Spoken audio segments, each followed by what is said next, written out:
នសុភមង្គលអាមែនយើងចង់ឃើញអញ្ចឹងណា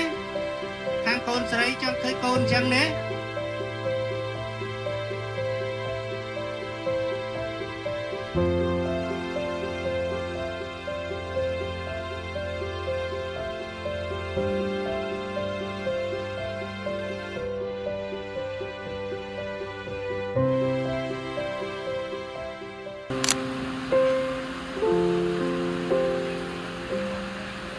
បាទវិលទៅកន្លែងនេះសិនទៅ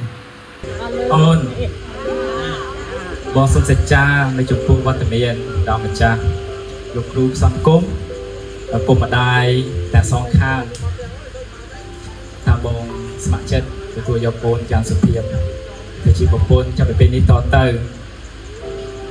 ហើយបងនឹងថែរក្សាការពារអូនជារៀងរហូត